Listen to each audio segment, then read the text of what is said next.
Estamos analisando o livro de Gênesis, que é composto de duas partes principais. A primeira parte começa no jardim, onde vemos a humanidade entrar em uma espiral descendente de autodestruição, que termina na Torre de Babel, onde essa humanidade rebelde é dispersa por Deus. Depois a segunda parte de Gênesis dá um zoom e foca em somente uma família. E bem no meio tem essa história que liga as duas partes de Gênesis e nos ajuda a entender do que o livro inteiro se trata. Então, como vamos da Torre de Babel até essa história aqui no meio? Bem, depois da dispersão em Babel, tem uma genealogia, e ela segue uma das tribos até um cara chamado Abrão. Você provavelmente o conhece como Abraão.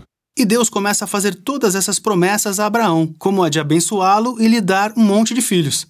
E Deus diz que por meio dele e da sua família, todas as nações da terra agora encontrarão a bênção de Deus. Então, basicamente, Deus está tentando levar a humanidade de volta ao bom jardim e à sua intenção original para o mundo. É como se fosse seu plano de resgate para a humanidade. É por isso que toda a segunda metade de Gênesis fala só dessa família.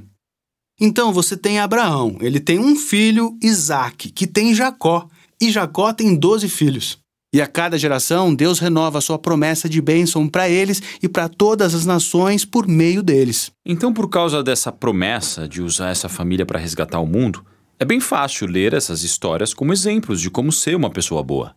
Mas na maioria das vezes, essa família é totalmente disfuncional. Por exemplo, vamos voltar a Abraão.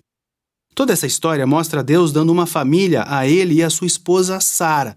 Mas em 2 ocasiões ele praticamente entrega Sara a outros homens, negando que ela seja sua esposa.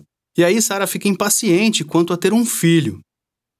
Então ela faz Abraão dormir com a serva dela, o que causa vários outros problemas na família. Então eles vão ficando bem velhos e você começa a pensar que não tem jeito deles terem um filho. Mas aí, milagrosamente, eles têm. É Isaque. E o Isaque tem 2 filhos, Esaú e Jacó. Parece que as coisas estão indo muito bem. Mas Jacó, o irmão mais novo, quer a herança da família que pertence a Esaú, o irmão mais velho. Então ele faz um plano para roubá-la do seu pai, Isaque, que a essa altura já está velho e cego. Aliás, quem faz isso?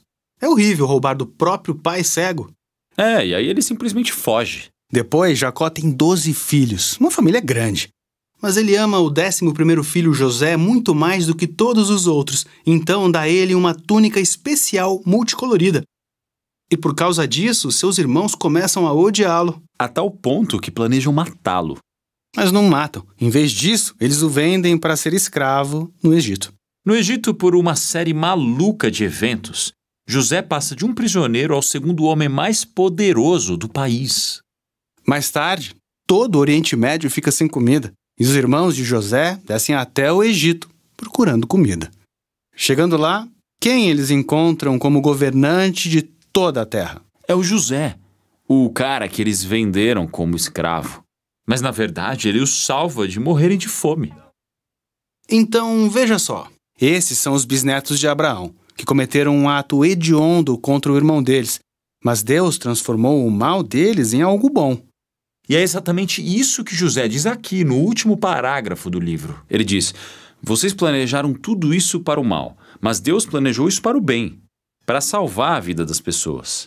Essas palavras concluem o livro porque elas, na verdade, resumem a mensagem da história toda até agora. Os seres humanos continuam escolhendo o mal e nós pensamos que eles estão estragando o plano de Deus, mas ele continua transformando o mal deles de volta em bem. De alguma forma, ele vai usar essa família para restabelecer a humanidade no jardim. Então esse é o livro de Gênesis.